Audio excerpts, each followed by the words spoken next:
हो गया जी। बिस्मिल्लाहिर्रहमानिर्रहीम स्टूडेंट्स, अस्सलाम वालेकुम। कल बेटा हमने जो चैप्टर नंबर 3 है इसके पहले 3 क्वेश्चन किए थे एक्सरसाइज के। जैसे इस चैप्टर की एक्सरसाइज कंप्लीट होगी मैंने आपकी इस एक्सरसाइज की असाइनमेंट चेक करनी है। आपने कंप्लीट अपने क्वेश्चन आंसर्स प्रॉपर नोट्स के ऊपर लिखे हों, ठीक है कि नहीं, प्रॉपर साफ साफ करके, ठीक है। और न्यूमेरिकल्स भी सारा कुछ इंशाल्लाह मैं चेक करूँगा ताकि आपको कल को किसी की बुक की ज़रूरत ना पड़े, खुद ही आपके नोट्स बने हुए। अच्छा, क्वेश्चन नंबर 3.5 है जी, चैप्टर नंबर 3 हम डिस्कस कर रहे थे। 4 जो है ये मल्टीपल चॉइस क्वेश्चन है, ये ट्रू स्टेटमेंट्स को जस्टिफाई करना ये बाद में करेंगे। क्वेश्चन नंबर 5 है हमारे पास। वो कह रहा है भाई कि एक बंदा है, इधर सुने, एक लड़का है, वो कहीं ग्राउंड पे ज़मीन पे खड़ा है और उसने गेंद ऊपर हवा में उछाली है। ये गेंदी है गई ऊपर। इधर से एक और बंदा है, वो एक टावर पे बैठा हुआ है, एक खंबे पे, और वहाँ से वो जो बंदा है वो एक गेंदी को वो भी नीचे फेंकता है। अभी आप देखें नीचे वाली जो गेंद गई और ऊपर वाली गेंद दोनों सेम हाइट पे हैं, सेम हाइट पे है ना। जब ये बंदा गिराने लगेगा तो तब इसने बाल पकड़ी हुई है तो गेंद रेस्ट पे होगी, तो इस गेंदी की स्पीड भी वेलोसिटी भी ज़ीरो होगी।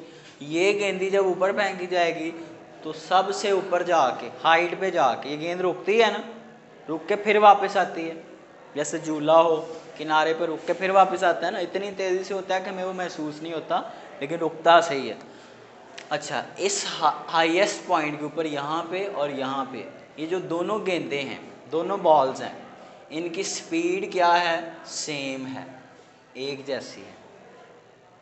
तो जब ये नीचे को आएंगी तो एक ही जितनी वेलोसिटी के साथ एक ही स्पीड के साथ आएंगी और आके फिर ग्राउंड के साथ टकराएंगी। तो जब ये ग्राउंड के साथ टकराएंगी तब भी इनकी स्पीड क्या होगी, सेम ही होगी, क्योंकि दोनों एक ही जितनी बुलंदी से आ रही हैं। ठीक है बच्चों, तो यही सवाल है। कह रहा है कि एक गेंद नीचे से फेंकी गई है, एक ऊपर से उसी बुलंदी से फेंकी गई है, क्या दोनों की स्पीड मुख्तलिफ होगी, कैसी होगी? तो आपने बता दिया कि दोनों की स्पीड क्या होगी, सेम होगी, क्योंकि दोनों को सेम बुलंदी से सेम स्पीड के साथ गिराया गया है। क्लियर हो गया जी?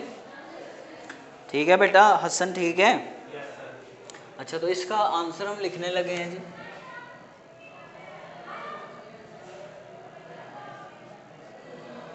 आंसर क्या है?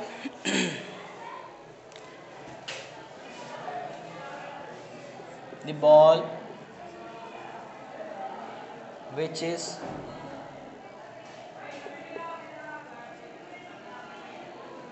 thrown from the tower, from the top of tower, tower के यानी खंबे से ऊपर से फेंकी गई है जो गेंद, एंड द अदर बॉल, और जो दूसरी गेंद नीचे से फेंकी गई है,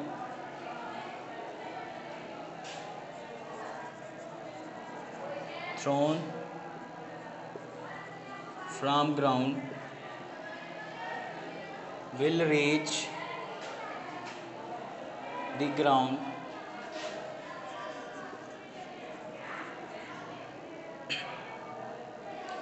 with same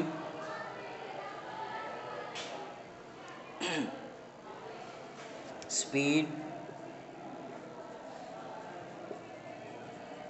from same height।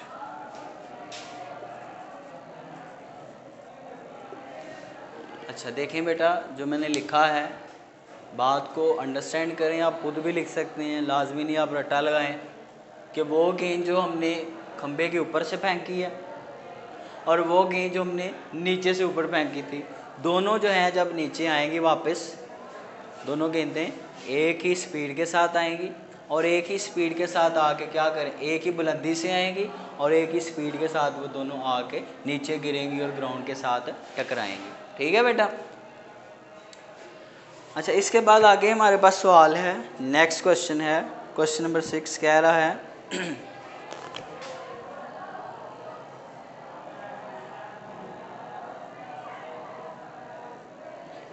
कह रहा है वी और ए वेलोसिटी और एक्सेलरेशन 5 केसेस हैं, बताएं कि कब वेलोसिटी और एक्सेलरेशन एक दूसरे के पैरेलल होते हैं। कब दोनों क्या एक दूसरे के पैरेलल होते हैं। पैरेलल का क्या मतलब है, जब दो चीज़ें एक ही सिमत में हो ना बेटा, एक ही डायरेक्शन में, तो हम कहते हैं वो दोनों एक दूसरे के क्या हैं, पैरेलल हैं। क्या हैं, एक दूसरे के। और दोनों अगर एक दूसरे के ऑपोजिट हों, मुखालिफ सिमत में हों, तो हम कहेंगे वो दोनों एक दूसरे के क्या हैं, एंटी पैरेलल हैं, ऑपोजिट हैं। बात समझ रहे हैं। और अगर इस तरह से हो इधर, तो हम कहेंगे ये दोनों एक दूसरे के यहाँ परपेंडिकुलर हैं। समझ आ रही है बात की। तो यही केस है, कह रहा है कि कब पैरेलल होंगी। दूसरा केस ये है कि कब वेलोसिटी और एक्सेलरेशन एक दूसरे के क्या होंगे, एंटी पैरेलल होंगे।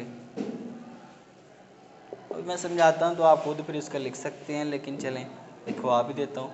तीसरा ये है कब दोनों एक दूसरे के क्या होंगे, परपेंडिकुलर। चौथा उसने ये पूछा है, ये बताएं कि कब आपका ए ज़ीरो होगा, एक्सेलरेशन जो है वो ज़ीरो हो बॉडी का। यही है जी, हाँ जी, ए नॉट ज़ीरो लेकिन वी क्या हो, ज़ीरो हो। पांचवा ये केस है आखिरी कि ए ज़ीरो हो लेकिन वी ज़ीरो ना हो। इन पांचों के ऊपर आपने कमेंट्स करने हैं, तो गौर से सुने, बड़ा आसान है बेटा। इधर सुने, पैरेलल कब होंगे। अब देखें बेटा, मैं अगर चल रहा हूँ, पहले मेरी वेलोसिटी है कम, मैं 10 की वेलोसिटी से जा रहा हूँ, आहिस्ता आहिस्ता मैं रेस बढ़ाता जाऊँ और वेलोसिटी बढ़ती जाए। जिस सिमत में मैं जा रहा हूँ ना, उसी सिमत में है मेरी वेलोसिटी। जब वेलोसिटी बढ़ती है, हमारी स्पीड बढ़ती है, हम तेज़ होते हैं, तो जिस सिमत में हमारी वेलोसिटी होती है उसी सिमत में क्या होता है, एक्सेलरेशन होता है। तो जब वेलोसिटी इंक्रीज हो तो एक्सेलरेशन और वेलोसिटी दोनों एक दूसरे के क्या होते हैं, सेम डायरेक्शन में, दोनों एक दूसरे के क्या होते हैं, पैरेलल होते हैं। क्या होते हैं बेटा, पैरेलल। तो आप लिख लेंगे कि जब किसी चीज़ की वेलोसिटी बढ़ती है तो एक्सेलरेशन और वेलोसिटी एक दूसरे के बेटा क्या होते हैं, पैरेलल। बेटा इधर सुने हसन, क्या याद कर रहे हो, इधर देखें। तो मैं इसके ऊपर लिखने लगा हूँ, अब गौर से देखें। जब आप गौर से लिखते हुए टीचर को देखते हैं तो आपको पता लग रहा है सर जो बात कर रहे हैं वही लिख रहे हैं। फिर आगे आप जब लिखेंगे पेपर में तो आसानी होगी आपको लिखने में, रट्टा तो लगा के याद नहीं रहता, ठीक है। सो when the velocity of a body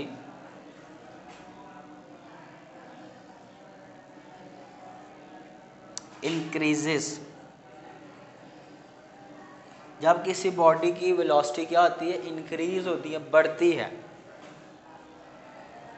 then both acceleration, ए से क्या बनेगा, एक्सेलरेशन, और वी से क्या बनेगा, वेलोसिटी, और क्या होते हैं, दोनों एक दूसरे के पैरेलल होते हैं, यानी कि दोनों एक ही सिमत में होते हैं। ठीक है बच्चे। अच्छा, दूसरा एंटी पैरेलल, ये क्या है कि अगर आप पहले आपकी गाड़ी ज़्यादा स्पीड से चल रही है, वेलोसिटी ज़्यादा है, आप अपनी ब्रेक लगाएं और वेलोसिटी पहले से क्या करें, कम करें। जब वेलोसिटी कम होती है तो सपोज़ ये वेलोसिटी की डायरेक्शन है, तब एक्सेलरेशन ऑपोजिट होता है। वेलोसिटी कम होने से वेलोसिटी उधर को बॉडी की, तो एक्सेलरेशन क्या होगा, इधर को, एक्सेलरेशन नेगेटिव होता है।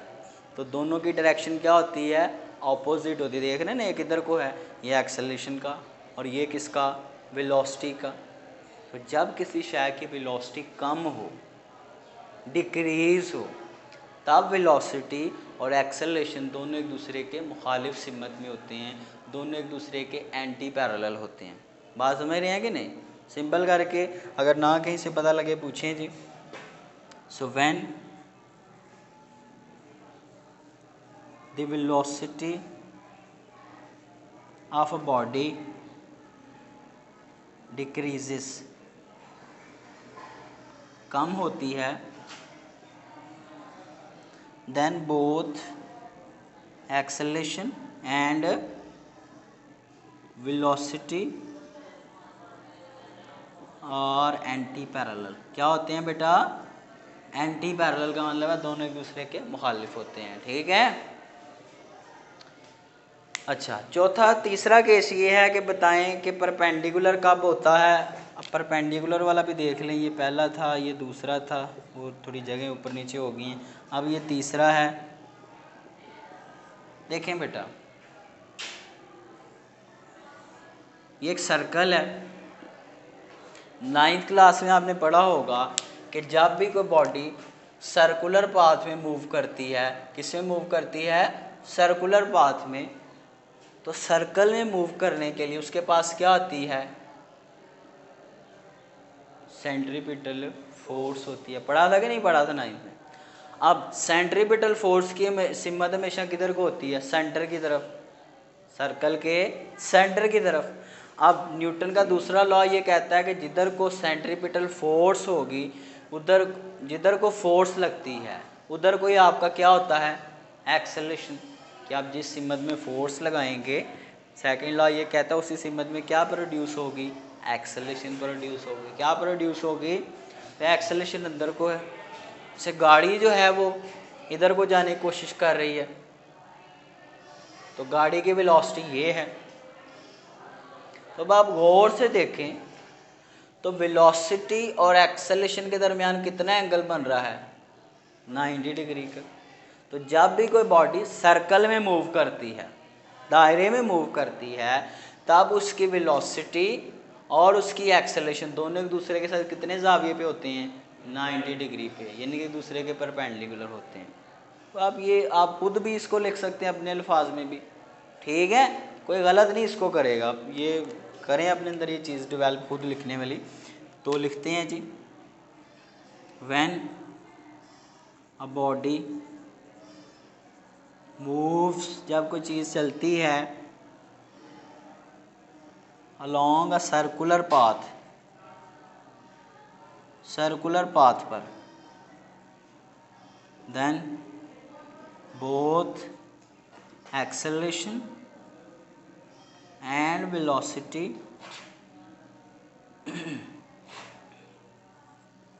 Are perpendicular. दोनों एक दूसरे के क्या होते हैं बेटा? परपेंडिकुलर होते हैं। दोनों एक दूसरे के क्या होते हैं? समझ आ गई ये बात की? अच्छा, इसके बाद ये चौथा पॉइंट है जी। चौथे पॉइंट को देखते हैं ज़रा। फोर्थ पॉइंट हमारे पास क्या है? फोर्थ पॉइंट ये है कि एक्सेलरेशन ज़ीरो हो लेकिन वेलोसिटी ज़ीरो ना हो। अच्छा देखिए बेटा, एक्सेलरेशन का फॉर्मूला आपने ये पढ़ा है,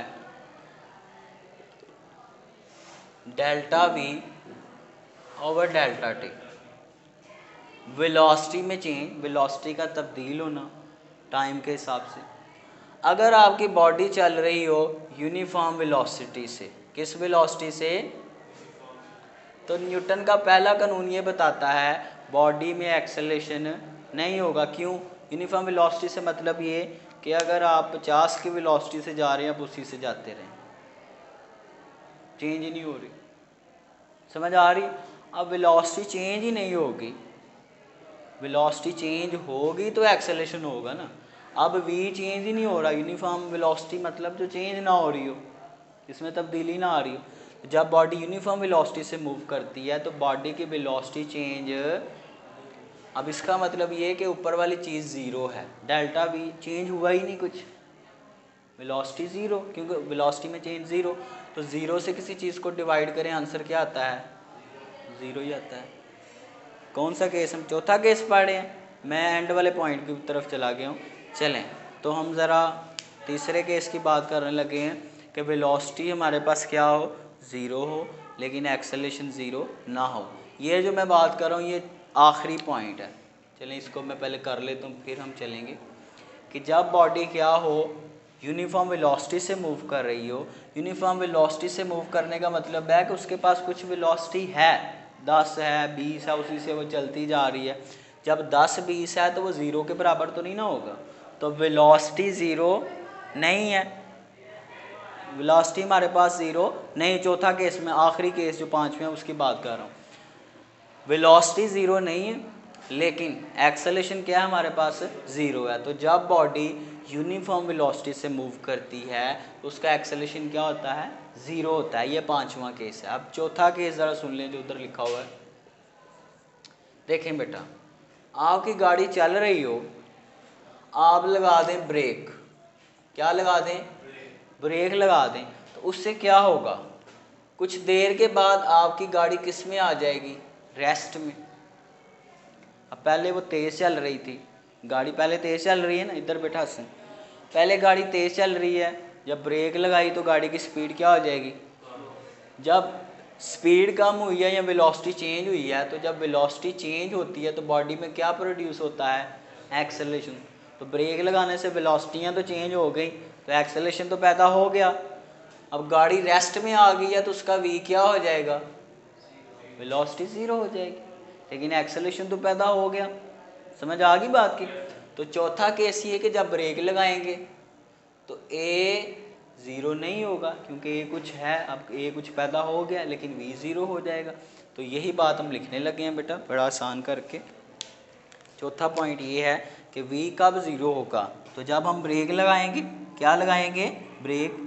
व्हेन ब्रेक्स आर अप्लाइड, जब ब्रेक लगाई जाती है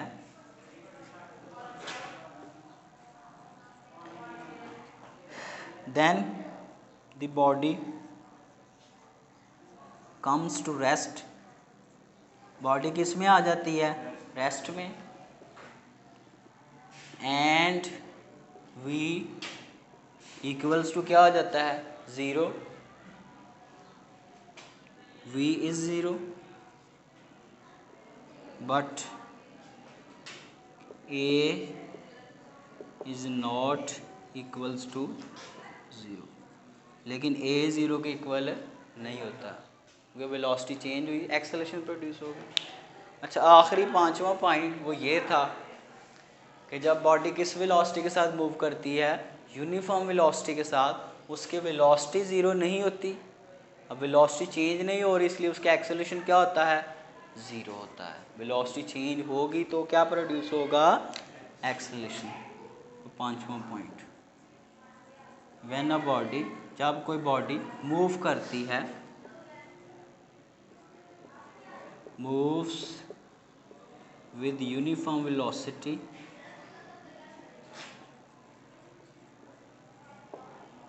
then v is not zero but acceleration यानी कि a, इसके ऊपर बेशक आप एरो यूज़ कर लें, acceleration a is ज़ीरो। आप समझ गए। तो ये अहम जो चीज़ इसके अंदर पॉइंट है समझने वाला, वो समझ लें, बाकी आप पेपर में खुद भी लिख सकते हैं। ठीक है, चीज़ों को अंडरस्टैंड करना सीखें फिज़िक्स में, फिर बड़ी आसान है जी। अच्छा, इसके बाद आगे बढ़ेंगे, हमारे पास नेक्स्ट क्वेश्चन क्या है, कह रहा है कि अगर बॉडी कांस्टेंट वेलोसिटी से मूव कर रही हो तो क्या ये एक स्पेशल केस है, उस केस में बॉडी का एक्सेलरेशन क्या होगा, कांस्टेंट होगा, कितना होगा, वो बताएं ज़रा। तो उसके ऊपर हम बात करते हैं ज़रा। ये पेपर में कभी कभी सवाल पूछ भी लेता है, इतना कोई अहम नहीं है, लेकिन फिर भी आ जाता है ये पेपर में क्वेश्चन। अच्छा सुने पहले तो इसको, इसका समझे ना थीम हमसे क्या क्या रहा है। कह रहा है कि बॉडी मूव कर रही है कांस्टेंट स्पीड के साथ। किसके साथ, कांस्टेंट स्पीड का मतलब है कि आप मोटरसाइकिल को 50 की स्पीड से चला रहे हैं और आप 50 से ही चलाते रहें, स्पीड को कम ज़्यादा ना करें। अच्छा जी, जब आप स्पीड ही सेम रखेंगे, कांस्टेंट रखेंगे, तब्दील नहीं करेंगे, तो एक्सेलरेशन को ज़रा गौर से देखें। डेल्टा वी और डेल्टा टी होता है ना एक्सेलरेशन का, ये फार्मूला है। तो स्पीड में चेंज ही नहीं आया, वी कांस्टेंट है, तो चेंज फिर कितना होगा, चेंज ज़ीरो है ना, क्योंकि तब्दील ही नहीं हुई। वो कम ज़्यादा होती तो फिर चेंज आना था ना डेल्टा वी, तो तब हमें कुछ मिलना था, कोई वैल्यू। तो जब हम इन दोनों को डिवाइड करेंगे तो आंसर क्या आएगा, ज़ीरो। क्योंकि जब बॉडी कांस्टेंट स्पीड से मूव करती है तो एक्सेलरेशन क्या होता है, ज़ीरो। अच्छा, ज़ीरो क्या है, zero is a constant. Zero एक नंबर है ना, मैथमेटिक्स के अंदर एक डिजिट है, सॉरी डिजिट है। तो ये एक एक ऐसी चीज़ है जिसकी वैल्यू चेंज नहीं होती, जो यही रहता है, ज़ीरो ज़ीरो ही रहता है, इसकी वैल्यू चेंज नहीं होती। अब जिसकी वैल्यू चेंज ना वो क्या होता है, कांस्टेंट। तो ज़ीरो खुद भी क्या है, एक कांस्टेंट है। इसलिए हम कहेंगे कि बॉडी का जो एक्सेलरेशन है वो भी क्या है, कांस्टेंट है। तो नुकात को, इन पॉइंट्स को जोड़ते हैं कि जब बॉडी कांस्टेंट स्पीड से मूव करती है तो बॉडी का एक्सेलरेशन कितना होता है, ज़ीरो। ज़ीरो खुद क्या है, एक कांस्टेंट है। तो हम कहेंगे बॉडी में जो एक्सेलरेशन है वो भी क्या है, कांस्टेंट है। ये स्पेशल केस इसलिए है कि हमारी डेली लाइफ में जो बॉडीज़ की स्पीड हैं वो कांस्टेंट नहीं होती। अगर आप अपनी मोटरसाइकिल को चला रहे हैं तो आप 50 से अगर कहें कि मैं 50 पे चला रहा हूँ तो वो थोड़ा बहुत कम ज़्यादा हो रहा होता है, थोड़ा बहुत लाजमी हो रहा होता है। 50 से सुई ऊपर नीचे थोड़ी थोड़ी हो रही होती है कि स्पीड हमारी कांस्टेंट थोड़ी बहुत चेंज हो रही होती है। अब जब स्पीड चेंज होगी तो क्या प्रोड्यूस होगा, एक्सेलरेशन। अब ये जो केस है ये हमारी रोज़मर्रा ज़िंदगी में तो नहीं पाया जाता कि कांस्टेंट स्पीड से आप मूव करते रहें, आपकी स्पीड चेंज ही ना हो और आपका एक्सेलरेशन क्या हो, कांस्टेंट हो। ठीक, क्योंकि हमारी जो गाड़ियाँ हैं बेटा, हम कोशिश करें भी अगर उनको कांस्टेंट स्पीड से मूव करवाने की, यानी कि 50 से चलाने की कोशिश करें तो थोड़ा बहुत तो उनकी स्पीड कम ज़्यादा होती है ना, तो गाड़ी हिल रही है, हिलती है कि नहीं, तो उसमें क्या होता है, एक्सेलरेशन। क्या होता है, तो हमने ऐसा केस देखना है जिसमें एक्सेलरेशन ही ना हो, गाड़ी हिलेगी, ठीक है नहीं। तो बहरहाल मैं इतनी डिटेल में नहीं जाता, मैं ये बात लिखता हूँ कि जब हमारी वी कांस्टेंट होती है, स्पीड कांस्टेंट होती है, व्हेन अ बॉडी मूव्स, जब को बॉडी चलती है विद कांस्टेंट स्पीड, किस स्पीड के साथ, कांस्टेंट स्पीड के साथ, देन एक्सेलरेशन इज ज़ीरो।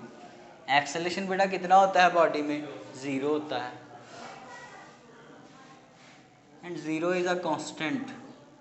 और ज़ीरो क्या है, एक कांस्टेंट। जितने भी नंबर्स हैं, डिजिट्स हैं, वो सारे कांस्टेंट होते हैं। दिस मीन्स, इसका मतलब ये,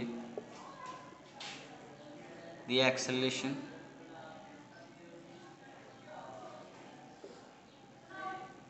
in the body is constant acceleration।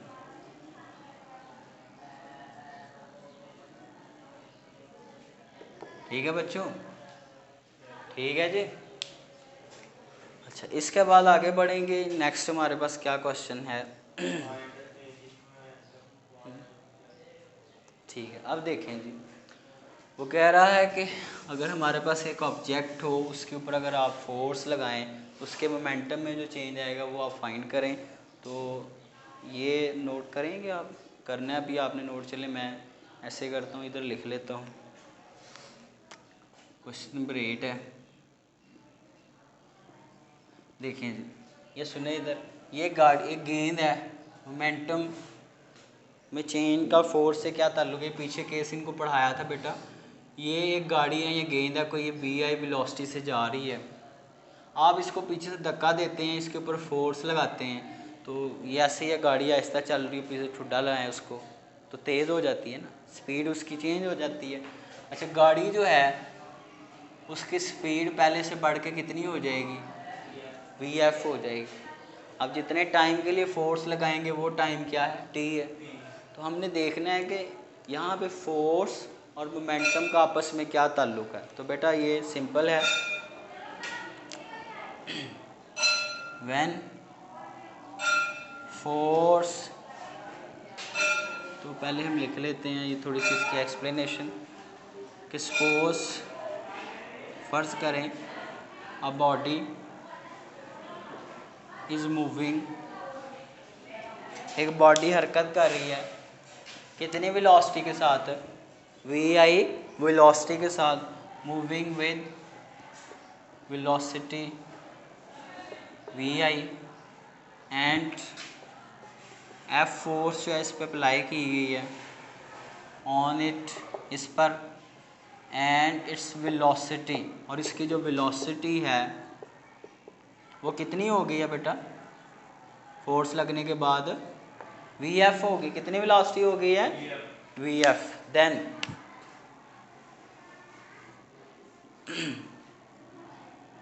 Then हमारे पास क्या होगा बेटा, जो फोर्स है इसका मोमेंटम के साथ रिलेशन ये बनेगा, पीछे आपको पढ़ाया था कि M V F minus M V I over T, कि किसी भी बॉडी का जो मोमेंटम चेंज होता है विद रिस्पेक्ट टू टाइम वो उस पर लगाई गई फोर्स के क्या होता है, बराबर होता है। क्या होता है, उसके बराबर होता है। अब यही जो इंग्लिश में मैंने लिखा है इसी को मैं ज़रा लिख लेता हूँ।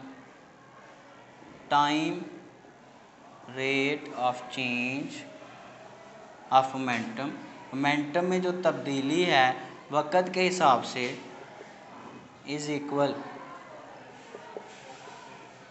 To the applied force. किसके बराबर होता है बेटा, वो अप्लाइड फोर्स के बराबर होता है। मैं ज़रा दोबारा बता दूं, देखें जी, time rate of change of momentum का मतलब ये है कि मोमेंटम चेंज हो रहा है।